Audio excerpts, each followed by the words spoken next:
తీసుకుని ఎప్పటికప్పుడు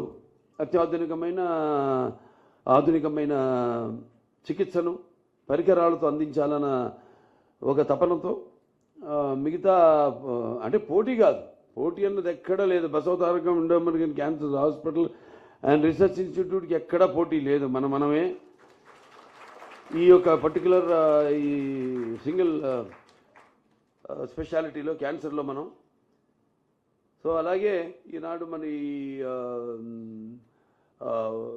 ఈ రోబోటిక్ రాడికల్ మన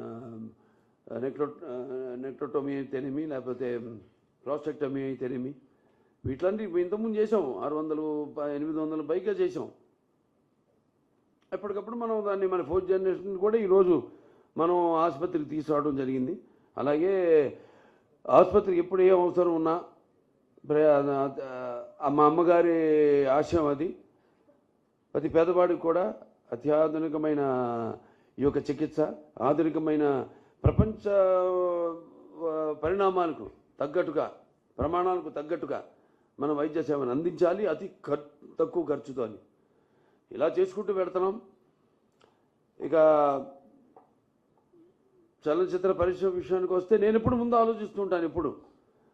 అందుకే ఇవాళ నేను ఎవరితో అయినా ఒక సమిష్టి కృషి అంటాను. వాళ్ళ ఆసుపత్రి వాళ్ళ ఎంత బాగా నడుస్తుందంటే మనందరి సమిష్టి కృషి, సహచార బోర్డు మెంబర్స్ అయితేనేమి, డాక్టర్స్ అయితేనేమి, లేకపోతే నాన్ మెడికల్, పారామెడికల్, అలాగే నర్సింగ్ స్టాఫ్ అయితేనేమి, అందరి యొక్క సహకారాలతో, దాతలు అయితేనేమి, బ్యాంకర్స్ అయితేనేమి, లేకపోతే ప్రైవేట్ పరిశ్రమలు అయితేనేమి, సెక్టర్స్ అయితేనేమి, లేకపోతే ప్రభుత్వాలు అయితేనేమి, మన వారందరి సహాయ సహకారాలతో ఈనాడు ఈ ఆసుపత్రి ఈ స్థాయికి వచ్చింది. ఇంకా ముందుకు తీసుకెళ్తాం. ఇంకా ఎంతో, ఎందుకంటే మనం ప్రతి చేసే నిస్వార్థంగా చేసే మన ఏదైతే ఇది నో ప్రాఫిట్ నో లాస్ చూసుకుంటే ప్రతి వాళ్ళు కూడా మన సేవలు గుర్తించి మనకి ఎంతో అండగా ఉంటున్నారు. వాళ్ళందరూ కూడా నా కృతజ్ఞతలు తెలియజేసుకుంటూ, మరి సినిమాల విషయాలు ఇది సినిమాకి ఇచ్చారండి. సినిమాను కూడా అంటే కళ్ళు మూసుకుంటే కలిగేది కన్నా కళ్ళతో అభినయించేది కళ, నిద్రపోతున్నప్పుడు కనేది కళ, నిద్రపోతున్న సమాజాన్ని మేల్కొల్పేది కళ. దానికి నా రామారావు గారే ఒక నిదర్శనం. ఎందుకంటే అనేది ఎప్పుడు రుణం ఉంచుకునేవారు కాదు. అది రుణశేషమైన అగ్నిశేషమైన శత్రుశేషమైన అంటాం. అటువంటిది ఒక్కొక్క సినిమా ఒక్కొక్క పాత్రకి ఒక్కొక్క సందర్భం ఏదో ఒకటి నాకుగా నేను ఒక పాత్ర నుంచి పుట్టొచ్చు అంటాను.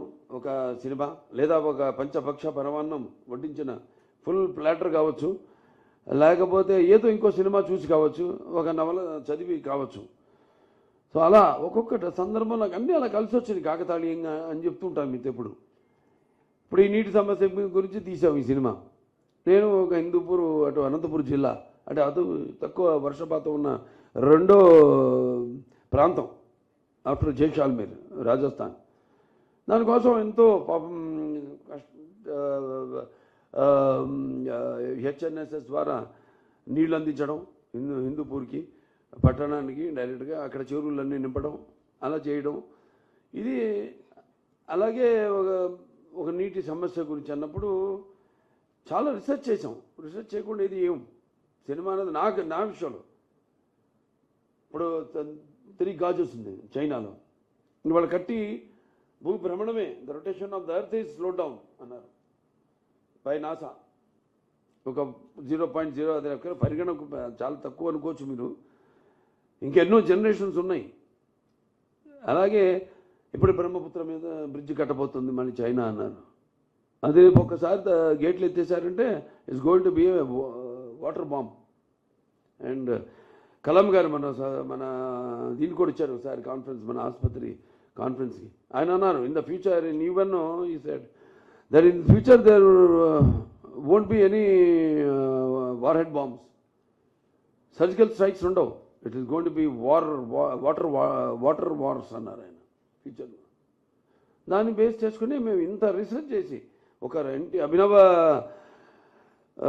భగీరథుడు ఎన్టీ రామారావు గారి నుంచి ఒక సర్ ఆర్థర్ కాటన్ ధర నుంచి ఒక ఎన్టీఆర్ నుంచి ఒక చంద్రబాబు నాయుడు గారి దగ్గర నుంచి అన్నీ మేము ఆలోచించి ఒక ప్రతి సినిమా ఏ సినిమా అయినా సరే సో ఇలా చాలా రీసెర్చ్ చేస్తాం, సర్వే మార్కెట్ సర్వే చేస్తుంటారు అందరూ. ఒక ప్రోడక్ట్ తీసుకోవాలంటే ఆ ప్రోడక్ట్ కాంపిటీటర్స్ ఎవరు, అసలు మనం ఉండగలుగుతామా, can be survive in this competition అన్నది నేను ఎప్పుడు అందుకే ముందు ఆలోచిస్తాను. అంటే ముందు we are like everyday essential commodity, నిత్యావసర వస్తువును. సో దానికి ముందే వాళ్ళు ఊహించిన దానికి ముందే ఆ ప్రోడక్ట్ని తీసుకొచ్చేసి ఫ్యూచర్ రాబోయే ప్రోడక్ట్ని ఇచ్చేస్తాం ముందే. అది నేను ఫాలో అయ్యేది. దానికి మా నాన్నగారు రామారావు నాకు స్ఫూర్తి. అలాగే ఆసుపత్రి కూడా ప్రతిదీ ఏ విషయంలో అయినా అందరం కూర్చొని ముందే ఆలోచించుకుని ఎలా మనం ప్రజల కోరికలను మనం తీర్చాలి, వాళ్ళ ఏ విధంగా ఆశిస్తున్నారో వాళ్ళని ఆశించిన దానికి ధీటుగా మనం నిలబడాలి అన్నది. సో ఈ యొక్క విషయంలో అందరికీ కేవలం ఇది కలకిచ్చినట్టు కాదు, మొత్తం ఇది మా నాన్నగారు అమ్మగారికి నేను అంకితం చేస్తున్నాను. నా ఫైనల్ వస్తుంది, అది కూడా బాలవాక్ బ్రహ్మవాక్కు. డెఫినెట్గా తప్పకుండా రామారావు గారికి అతి త్వరలోనే భారతరత్న ఇచ్చి తీరాల్సిందే. Is my demand. నాకు ఇచ్చినందుకంటే కూడా ఐ వాంట్ నాన్నగారికి భారతరత్న రావాలి. ఎందుకంటే ఏదైనా అంటే మన దేశంలోనే ఒక సంస్కరణలు అంటే పేదవారికి ఒక ఈ ఇన్సెంటివ్స్ అయితేనేమి ఇవన్నీ తీసుకొచ్చిన ఎంతమంది ఉండొచ్చు, అంతకుముందు ప్రధానమంత్రులు ఉండొచ్చు, వాళ్ళ లిబరలైజేషన్ చేసి ఉండొచ్చు కంట్రీని. Economical liberalisation is different and individual states reforms are different. So is the adi of reforms in the country when it comes to అడికిలో బియ్యం రూపాయలు కానివ్వండి, లేకపోతే మహిళలకి ఆస్తులు సమాన హక్కు కానివ్వండి, లేకపోతే పక్కాయిలు కానివ్వండి, పెన్షన్లు కానివ్వండి, ఇటువంటి చెప్పుకుంటూ పోతే బోల్డ్ అని.